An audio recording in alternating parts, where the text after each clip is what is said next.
സാറേ, പശ്ചിമേഷ്യ യുദ്ധത്തിലാണ്. ഒരു ഭാഗത്ത് ഇസ്രയേൽ, അപ്പുറത്ത് ഇറാനുണ്ട്, ഹിസ്ബുള്ള, ഹമാസ് തുടങ്ങി പല രാജ്യങ്ങൾക്കെതിരെ, സിറിയ, ഇങ്ങനെ പല രാജ്യങ്ങൾക്കെതിരെ ഒരേ സമയം ഇസ്രയേൽ യുദ്ധം ചെയ്തുകൊണ്ടിരിക്കുന്നു. പല രാജ്യങ്ങൾക്കെതിരെയും തീവ്രവാദ പ്രസ്ഥാനങ്ങൾക്കെതിരെയും യുദ്ധം ചെയ്തുകൊണ്ടിരിക്കുന്നു. ഇതിനിടയ്ക്ക് അവർ ഹിസ്ബുള്ളയുടെ തലവനെ നസറുള്ളയെ വധിക്കുന്നു. നസറുള്ളയ്ക്ക് ശേഷം വന്ന ഹാഷിം സഫീദിനെ വധിക്കുന്നു. സൈനിക മേധാവികളെ വധിക്കുന്നു. ഇറാൻ ഇസ്രയേലിലേക്ക് മിസൈൽ അയക്കുന്നു. ഇറാൻ്റെ അയത്തുള്ള ഖമേനി ഒളിവിലാണെന്ന് പറയുന്നു. അദ്ദേഹം പക്ഷേ ഇപ്പോൾ സമ്മേളനം വിളിച്ചു കൂട്ടിയിരിക്കുന്നു. അദ്ദേഹത്തിന് ചില കാര്യങ്ങൾ പറയാനുണ്ടെന്ന് പറയുന്നു. അങ്ങനെ നമ്മൾ നോക്കുമ്പോൾ ആകെ സംഘർഷഭരിതമായ ഒരു അന്തരീക്ഷത്തിലാണ് നിൽക്കുന്നത്. അതിനിടയ്ക്ക് നമ്മുടെ 3 പടക്കപ്പലുകൾ ഇറാനിലേക്ക് പോയിരിക്കുന്നു. ഇന്ത്യയുടെ 3 പടക്കപ്പലുകൾ. ഇപ്പോൾ പശ്ചിമേഷ്യ മുഴുവൻ ഇങ്ങനെ സംഘർഷഭരിതമാണ്. നമ്മൾ പലതവണ ചർച്ച ചെയ്തതാണ്. ഇറാൻ തിരിച്ചടിക്കുമോ എന്നുള്ളതൊക്കെ ചോദിച്ചാണ്. ഇറാൻ തിരിച്ചടിച്ചാൽ എന്താകും എന്നൊക്കെ ചോദിച്ചതാണ്. ഇപ്പോൾ എന്താണ് ഇനിയിപ്പോൾ സംഭവിക്കാൻ പോകുന്നത്? ഇല്ല, ഇറാൻ അന്ന് നമ്മൾ പറഞ്ഞൊരു കാര്യം എന്ന് വെച്ചാൽ ഖൊമേനി തുടരുകയാണെങ്കിൽ ഇറാനുമായിട്ട് ഇസ്രായേൽ യുദ്ധം ഉണ്ടാവും. മാറുകയാണെങ്കിൽ ഉണ്ടാവില്ല. നമ്മൾ അതാണ് അവസാനം പറഞ്ഞത്. കാരണം ഖൊമേനിയാണ് ഇസ്രായേലിന്റെ ശത്രു, ഇറാനല്ല. അത് ഈ നെതന്യാഹു തന്നെ പറഞ്ഞിട്ടുണ്ടല്ലോ. അദ്ദേഹത്തിൻ്റെ ഒരു പ്രസ്താവനയിൽ അദ്ദേഹം പറഞ്ഞു 3-4 ദിവസം മുമ്പ്. അതായത് നിങ്ങളുടെ ഭരണകൂടം നിങ്ങളെ കബളിപ്പിക്കുകയാണ്, അവർ അനാവശ്യമായി യുദ്ധം ചെയ്യുകയാണ്. നിങ്ങൾക്ക് കിട്ടേണ്ട നല്ല വസ്ത്രം, ഭക്ഷണം, പാർപ്പിടം, റോഡ്, എല്ലാവിധ വികസനത്തിനും വേണ്ട പണം അനാവശ്യ യുദ്ധത്തിന് വേണ്ടി നിങ്ങളുടെ ഭരണകൂടം ചെലവഴിക്കുകയാണ്, നിങ്ങളെ പട്ടിണിയിലാക്കുകയാണ്. ഞങ്ങൾക്ക് നിങ്ങളോട് സ്നേഹമാണ്, നമ്മൾ ഒന്നാകും എന്നൊക്കെ പറഞ്ഞിട്ട് നെതന്യാഹുവിൻ്റെ വികാരഭരിതമായ ഒരു പ്രസംഗം. നെതന്യാഹുവിന്റെ ശത്രുവല്ല, ഇറാന്റെ ശത്രുക്കൾ അറബ് രാജ്യങ്ങളാണ്. നെതന്യാഹുവിന്റെ ശത്രുക്കൾ അറബ് രാജ്യങ്ങളാണ്. ഇപ്പം പക്ഷേ മുമ്പ് സൗദി അറേബ്യനൊക്കെ കൂടെ പിടിച്ചിട്ടുണ്ട്.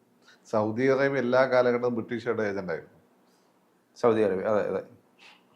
ഞാൻ പലപ്പോഴും പറയുന്നല്ലേ, ലോറൻസ് ഓഫ് അറേബ്യ എന്നുള്ള സിനിമ കണ്ടാൽ മനസ്സിലാവും. ഇങ്ങനെ 1-ാം ലോക മഹായുദ്ധത്തിൽ തുർക്കിയിലെ ഖലീഫയ്ക്കെതിരെ ഈ അറേബ്യയിലെ മക്കയിലേക്ക് ഷെയ്ഖുമാരാ, അത് ഷെരീഫിനെ വധേ ബ്രിട്ടീഷുകാർ ഉപയോഗപ്പെടുത്തിയത് അവിടെ കലാപം ഉണ്ടാക്കാൻ തുർക്കികൾക്കെതിരെ. മുസ്ലിം സുന്നികളാണ് തുർക്കികൾ, അവർക്കെതിരെ പിന്നെ ഷെരീഫ് മക്കയിലെ ഷെരീഫ് പള്ളിയുടെ കലാപം ഉണ്ടാക്കാൻ ഉപയോഗപ്പെടുത്തി. അപ്പോൾ പലരും പറയും സിനിമയാണ്.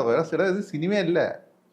സ്കോട്ട്ലാൻഡുകാരനായിട്ടുള്ള വലിയ ഡിപ്ലോമാറ്റും വലിയ മിലിറ്ററി ഓഫീസർ, അറബി പച്ചവെള്ള പോലെ സംസാരിക്കുന്ന ഒരു ഓഫീസറാണ് ഈ പറഞ്ഞിട്ടുള്ള ലോറൻസ്.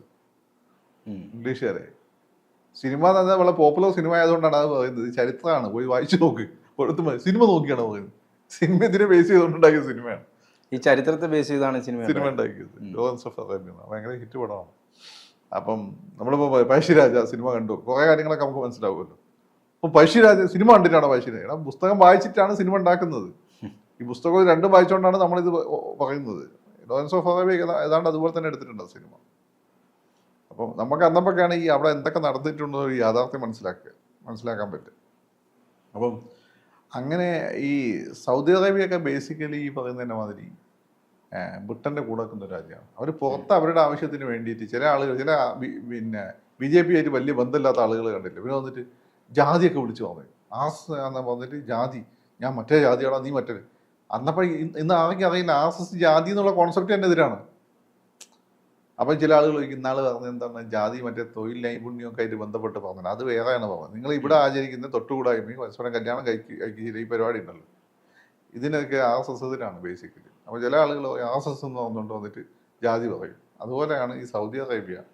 ഒരു ബേസിക്കലി RSS അല്ല, ഇവൻ ബേസിക്കലി ജാതിവാദിയാണ്. അംബേദ്കറിസ്റ്റോ അല്ലെങ്കിൽ സനാതനവാദിയൊക്കെ ആയിരിക്കും. ഇവൻ RSS സനാതനി എന്ന് പറഞ്ഞാൽ ജാതിക്ക് ഇമ്പോർട്ടൻസ് കൊടുക്കുന്ന ആളുകളാണ്. സനാതന ധർമ്മല്ല എന്നത്, സനാതനി സഭ എന്നൊക്കെ പറഞ്ഞ സാധനം ഉണ്ടായി. സദീനെയൊക്കെ എതിർത്ത് ബംഗാള് സനാതന സഭ, അതാണ് ഉദ്ദേശിച്ചത്. ഇനിയിപ്പോൾ അത് പറഞ്ഞാൽ അതിൻ്റെ ഉള്ളിൽ പിടിച്ചു പോകും. അതായത് ഇതൊക്കെ കൃത്യമായിട്ട് ക്ലാരിഫൈ ചെയ്ത് പോയിട്ടില്ലെങ്കിൽ. അപ്പം സൗദി അറേബ്യ ബേസിക്കലി അങ്ങനെ അകമഴിഞ്ഞ ഇസ്ലാമിക സ്നേഹം കൊണ്ട് വിജൃംഭിച്ചിരിക്കുന്ന ടീമൊന്നുമല്ല. അവർ ബ്രിട്ടീഷുകാരുടെ ഏജന്റായിരുന്നു. അതുകൊണ്ടാണ് ഈ സൗദി അറേബ്യൻ്റെ വലിയ കാര്യമാണ് അവർക്ക്, നെതന്യാഹുവിന്. ഇപ്പോൾ മുമ്പ് സൗദിനെ അങ്ങനെ കാര്യമായിട്ടൊന്നും ഉപദ്രവിച്ചിട്ടുമില്ല. ഖത്തറിന് കുറച്ച് ഇസ്ലാമിസ്റ്റ് ഐഡിയോളജി ഉണ്ട്. ഖത്തറിൽ ഈ പറയുന്ന മൗദൂദിസം, ജമാഅത്ത് ഇസ്ലാമിന്റെ സ്വാധീനം കൂടുതലാണ്. നമ്മുടെ ജലീൽ തന്നെ പറഞ്ഞിട്ടുണ്ട്. അപ്പോൾ അവർക്ക് കുറച്ച് ഇസ്ലാമിസം ഉണ്ട്. ഇറാൻ അതില്ല. ഇറാൻ ഇവര് എല്ലാ കാലത്തും വേട്ടയാടി, അറബ് രാജ്യങ്ങൾ എല്ലാ കാലത്തും സുന്നികൾ വേട്ടയാടിയ രാജ്യമാണ്.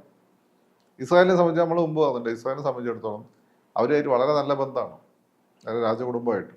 പിന്നെ അന്നുണ്ടായ ഒരു പ്രത്യേക ഒരു മൂവ്മെന്റിൽ, ആന്റി അമേരിക്കൻ മൂവ്മെന്റ്, റഷ്യന്റെ ഒക്കെ സഹായത്തോട്, കമ്മ്യൂണിസ്റ്റുകാരാണ് സത്യത്തിൽ ഇല്ല, ഞാൻ ഇടയ്ക്ക് ഈ ഹിസ്ബുള്ള ഷിയ ആണോ സുന്നിയാണോ? ഷിയ ഷിയ സുന്നികളെ കൂടി കൊല്ലാൻ വേണ്ടി ഉണ്ടാക്കിയ സാധനമാണ് അത്. പിന്നെ അത് ഇസ്രായേലിനെതിരെ തിരിച്ചു വിട്ടു, ഇത്രയേ ഉള്ളൂ. തെക്കൻ ലെബനൻ പ്രദേശത്ത് ഇസ്രായേൽ അതിർത്തിയിൽ വരുന്നുണ്ട്, അവിടെയാണ് ഇവരെ കോൺസെൻട്രേഷൻ. അതുകൊണ്ട് അവർക്കെതിരെ തിരിച്ചു വിട്ടു. ഇതൊക്കെയാണ് ഇതിന്റെ സംഭവം. ഇതാന്ന് വെച്ചാൽ ലെബനനിൽ സിവിൽ വാർ നടക്കുമ്പോൾ അവിടെയുള്ള ഷിയ മൂവ്മെന്റ് ആണ്, ദേവ എങ്ങനെ സുന്നി ആസ്വൽ. പിന്നെ ഇപ്പം ഇസ്ലാം എന്നുള്ള ഒറ്റ സാധനമേ ഉള്ളൂ അവർക്ക്, ഇസ്ലാമിസം എന്നുള്ള സാധനം. പക്ഷെ ഇപ്പോഴും സൗദി അറേബ്യക്ക് ഒരു ഇഷ്ടമല്ല. ഇതൊന്നും സൗദി രാജാവ് എന്നാണ് പറഞ്ഞിട്ടുണ്ട്, അവരുടെ താല്പര്യമല്ല ഇതൊന്നും. അപ്പോൾ ഈ ഇസ്രായേലിന്റെ ബേസിക് പക്ഷെ അറബികളുമായിട്ടാണ് ഇവർക്ക് ഈ ലാൻഡിന്റെ പ്രോബ്ലം ഉള്ളൂ. പിന്നെ ഈ അറബ് വംശം ഇവരായിട്ട് ഒരേ ലാൻഡിന് വേണ്ടിയുള്ള പിടിവലി കൊണ്ടാണ് അറബികളുടെ ശത്രുക്കളാണ്. അല്ലാതെ അറബികളായിട്ട് ഇവർക്ക് അങ്ങനെ വലിയൊരു പ്രോബ്ലം ഒന്നുമില്ല, വലിയൊരു പ്രോബ്ലം അങ്ങനെ ഇല്ല. ഇനി വലിയൊരു പ്രോബ്ലം അറബികളായിട്ട് ഉണ്ടാകണമെങ്കിൽ തന്നെ അത് ഞാനെന്ന് പറഞ്ഞ പോലെ ബാബിലോണിയയിൽ നബുക്കദ്നേസർ എന്നുള്ള രാജാവ് ഇവരെ പിടിച്ചുകൊണ്ടുപോയിട്ട് അടിമകളാക്കി. അവിടെ നിന്ന് ഇവരെ മോചിപ്പിച്ചത് ഇറാനിലെ സെർസസ് രാജാവാണ്, ഞാൻ അന്ന് പറഞ്ഞില്ലേ. അപ്പൊ അങ്ങനെയൊക്കെയാണ് ഇറാനോട് ഇവർക്കുള്ള സ്നേഹം. പിന്നെ ഇവര് ഈ വിശാല ഇസ്രായേൽ എന്ന് പറയുന്നതിൽ ഈ ഇറാൻ ഇല്ലാനും, ഇറാൻ അതിന്റെ ഭാഗമല്ല. അപ്പൊ അങ്ങനെയൊക്കെ നോക്കും, ഇറാൻ സേഫാണ്. ഇറാൻ ബുദ്ധി എന്താ ചെയ്യേണ്ടത്? ഇതേ ഇസ്രായേലിനെ ഈ പറയുന്ന അറബികൾക്ക് വേണ്ടി വെറുപ്പിക്കാൻ നിൽക്കരുത്. പണ്ട് ഈ ഖലീഫ കാണിച്ച അബദ്ധം കാണിക്കും. ഖലീഫിനോട് മര്യാദയ്ക്ക് ഈ യൂതന്മാർ പറഞ്ഞ ആ പലസ്തീൻ ഞങ്ങൾക്ക് വിട്ടുതരണം, അപ്പൊ ആ യുദ്ധം ഞങ്ങൾ ജയിപ്പിച്ചു തരാം. ഇറാൻ മിസൈലൊക്കെ അയച്ചല്ലോ, ഇസ്രായേലിലേക്ക് മിസൈൽ അയക്കുന്നു. അല്ല, അതാ ഞാൻ പറഞ്ഞത്, ഞങ്ങൾ സൂചന നൽകിയതാണ്, തിരിച്ചടിക്കും. അത് സംഭവം എന്താ അറിയോ, അവരെ അയച്ചു, അവരുടെ അഭിമാനം വന്നാളും അയച്ചിരുന്നല്ലോ ഇസ്രായേൽ. ഇറാന്. പക്ഷെ എനിക്കതിൽ അത്ഭുതം തോന്നി, ഇറാന്റെ ടെക്നോളജി ഇതിൽ ഡെവലപ്പ് ചെയ്തു, ഹൈപ്പർസോണിക് മിസൈൽ അയച്ചു എന്നാണ്. ഞാനവര് ടെക്നോളജി, അവര് ഇപ്പം 5th ജനറേഷൻ ഫൈറ്റർ ജെറ്റ് ഒക്കെ ഉണ്ടാക്കിയിട്ടുണ്ട്. എനിക്കതിലൊന്നും വലിയ വിശ്വാസമൊന്നും പോരാ. പക്ഷെ അവരിപ്പം ഹൈപ്പർസോണിക് മിസൈലൊക്കെ അയച്ചു എന്നുള്ളത് അവരുടെ ആയുധങ്ങളൊക്കെ അവരിലുണ്ടോ, കുറച്ച് ടെക്നോളജി അവര് പിന്നെ സ്വന്തമായിട്ട് ഉണ്ടാക്കി എന്നുള്ളത് വലിയ കാര്യമാണ്. പക്ഷെ ഇസ്രായേലിന് മുന്നേ അതൊന്നും പോരാന്ന്. കാരണം ഇസ്രായേലിൻ്റെ ഉള്ളിലുള്ള ആയുധം, ഇസ്രായേലിൻ്റെ കയ്യിലുള്ള ആയുധം മാത്രമല്ല, ഇസ്രായേൽ വേണമെങ്കിൽ നാറ്റോയുടെ ആയുധങ്ങൾ കൊടുക്കും. ഇസ്രായേലിന് നാറ്റോയുടെ ആയുധങ്ങൾ കിട്ടും. നാറ്റോയുടെ ആയുധങ്ങൾ മുന്നിൽ ലോകത്തൊരു ശക്തിക്കും പിടിച്ചേക്കാൻ പറ്റില്ല. ആപ്പാടെ റഷ്യക്കേ പറ്റുള്ളൂ. റഷ്യക്ക് പിടിച്ചേക്കാൻ പറ്റും, റഷ്യ തിരിച്ചടിക്കാൻ പറ്റും.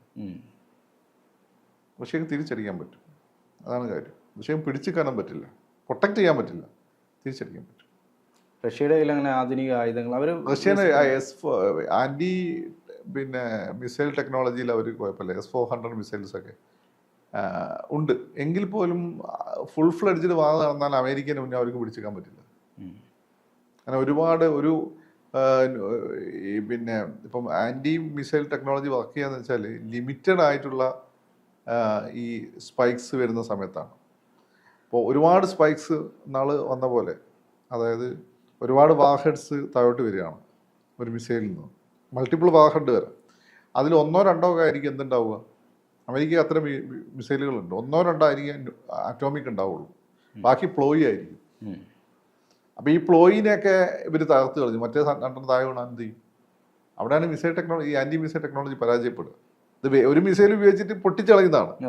പക്ഷേ ഇത് ഒരുപാട് മിസൈലുകൾ വന്നാൽ എന്ത് ചെയ്യും? പക്ഷേ റഷ്യക്ക് തിരിച്ചടിക്കാൻ പറ്റും. അമേരിക്ക ലോകത്ത് എവിടെ എത്താവുന്ന വളരെ പവർഫുള്ളായ മിസൈലുകളും വളരെ പവർഫുള്ളായ അറ്റോമിക് ബോംബുകളും റഷ്യയുടെ കയ്യിലുണ്ട്. പക്ഷെ അമേരിക്ക ഒരു ഫുൾ ഫ്ലെഡ്ജ് കൺവെൻഷൻ വാറിലൊക്കെ അമേരിക്കയിൽ തോറ്റു തുന്നം പഠിപ്പോരും. റഷ്യ കൺവെൻഷണൽ വാർഫെയറിൽ, ന്യൂക്ലിയർ വാർഫെയർ വരുമ്പോൾ മാറും. അവിടെ പിന്നെ സർവനാശമായിരിക്കും ഫലം. അപ്പോൾ ഇറാനെ സംബന്ധിച്ചിടത്തോളം ഖൊമൈനി തുടരുകയാണെങ്കിൽ ഒരു യുദ്ധം അനിവാര്യമാണ്. പക്ഷെ ഖൊമൈനിക്കെതിരെ ഞാനന്ന് നിങ്ങൾ പറഞ്ഞില്ലേ, ഇസ്രായേലിന് ഇവരുടെ മമതയുണ്ട്. അതുകൊണ്ട് തന്നെ ഖൊമൈനിയെ മാറ്റിക്കൊണ്ട് അവിടെ ഒരു ഫ്രണ്ട്ലി ഇസ്രായേൽ ഭരണകൂടം ഉണ്ടാക്കുക എന്നുള്ള പ്ലാനേ ഇസ്രായേലിനുള്ളൂ.